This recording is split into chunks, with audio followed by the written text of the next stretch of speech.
Hi, for today's story I'm going to read a couple of chapters from this book, The Elephant Whisperer. Chapter 7. The psychic arrived at the boma after a particularly harrowing dawn patrol with the herd again threatening to break through the fence. She came down from time to time, and as I saw her coming, I made a quick excuse to go and check fences on the other side, leaving her to David. When I returned half an hour later, she had gone. What did she want? Just to sprinkle some more of her good vibrations? David's face was contorted, and I could see he was battling valiantly to control a guffaw. She also said she had communicated with the elephants, and they had told her it was now safe for me to go in and walk with them. That set us off. Perhaps it was the tension, but we broke up laughing so hard our stomachs hurt. But when I stopped wheezing, I realised that I was not convinced the psychic was helping matters. It was best if she let us to her own methods. I radioed Francois and told her to tell the psychic politely that we had no further need of her services and to book a flight for her to go back to Johannesburg. As far as Francois was concerned, that was at least meant no more peanut butter sandwiches on the menu. However, in a bizarre way, the psychic's prophecy did come true several days later. We did indeed have to go into the boma with the herd. Nana and Frankie still regularly toppled trees towards the fence, but the ones close enough to do any damage had all been felled. However, there was a particularly tall acacia in a thicket some distance away that they started to work on. Initially, I didn't worry too much as it seemed too far from the electric barrier, but when it crashed down, it bounced, and some of the top branches snagged the wires, straining them to the breaking point. This caused an electrical short with lots of crackling, which fortunately frightened the elephants off. Even more fortuitously, the wires didn't snap, so there was still current. But the elephants would soon sense that this was a weak link and launch an assault. All they had to do was bump the fallen tree forward. The wires would give, and there would be no stopping them. We had to act quickly. We examined all options, but it soon became crystal clear there was only one solution. Someone had to sneak into the boma with a bow saw and hack the branches off the fence. But who would do such a crazy thing, and how? David stepped forward. "I'll go, as long as you keep them off me," he said, eyeing the giants flapping their ears angrily on the other side. I needed to think it through. David was volunteering for something I'd never heard of being done before. Get into a sealed electrified enclosure with 7 wild elephants and no quick escape route. It was insane, no matter how you looked at it. I anguished for an hour or so. Could it be that by condoning this I was sending a young man to his death? What would I tell his parents, good friends of my family, if something went wrong? Devising a plan would help me decide, so I concentrated on visualising the scene. Then we would dry run it until we had it right. David's life depended on that. First we would miss a feed, then once the elephants were really hungry, we would throw bales of alfalfa over the other side of the boma to keep the animals occupied so far away from David as possible. Then I would place 2 rangers with radios at energizers to control the current. This would be switched off at exactly the moment David was ready to climb in. As soon as he was in the boma, the electricity had to be turned back on, otherwise the animals might sense the power cut and break out while we were busy. This, of course, would leave David trapped with 8,000 volts imprisoning him with the elephants. Third, a ranger would be with me as my communicator to relay instructions and operate my radio.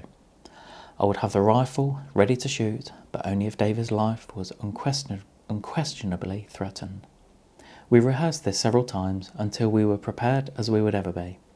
David seemed calm, almost nonchalant, and I marvelled at his courage. He had been on the receiving end of the animals' intense aggression every day for the past week, and he was still prepared to go in.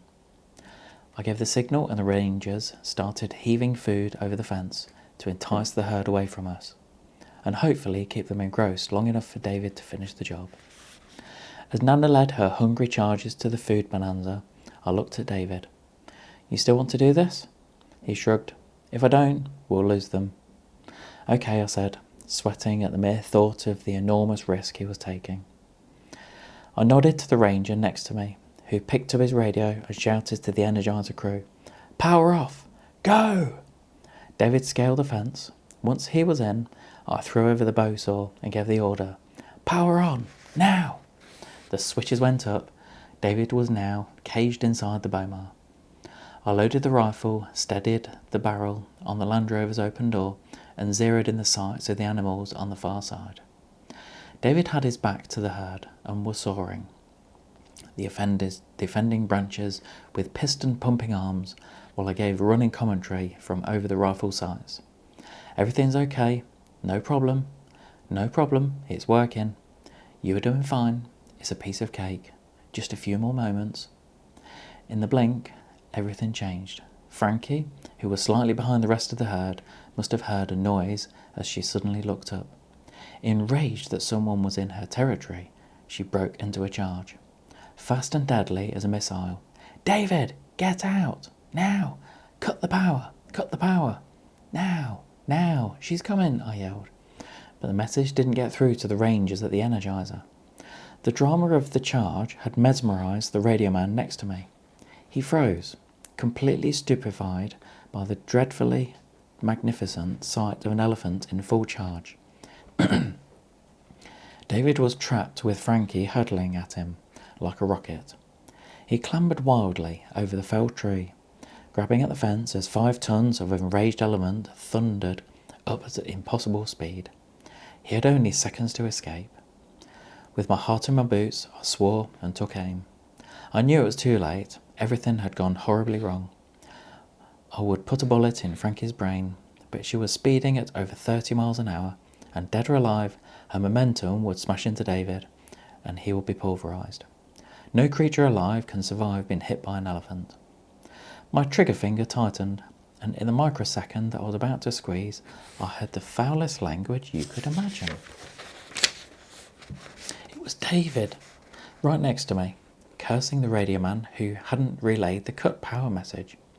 I jerked the rifle up as Frankie broke off and belted past us. Trunk high, ears flared, turning tightly to avoid the wires. Slowly, I lowered the rifle and stared at David, dumbstruck. He had just scaled an 8-foot-high electric fence. If he was shaking, it was with anger, not an overdose of electrons. I know plenty of stories of people doing impossible things in dangerous situations, but 8,000 volts will smack you flat on your back, no matter how much adrenaline is pumping. It's got enough juice to stop a multi-ton creature. You don't get bigger league than that. Yet David had done it. Against infinitesimal odds, it seems, yet somehow mistouched all 4 of the prominent live wires in his frantic scramble for safety. How? We don't know, and neither does he. But one thing is certain, if David had been hurtled back by the shock, Frankie would have been into him. Whether I killed her or not, she was too close and too fast. Nothing would have saved him. As soon as everyone calmed down, David insisted on climbing back into the boma and finishing the job. I looked at him with total admiration. This young man had real cojones. Frankie and the rest of the herd were again distracted by the food at the far side, and David once more scaled the fence. But not more, before warning the radio man that if he messed up again, he would personally kill him. But you'll be dead, said one ranger. David left the booming laughter. I must say, I quite like that book. It's one I've read a couple of times, but I hope you've enjoyed that story today. I would appreciate it if you subscribe to my YouTube channel. Just give us a quick thumbs up, leave any comments below, or if there's any suggestions for future stories, put in the comments as well. Thank you for joining me.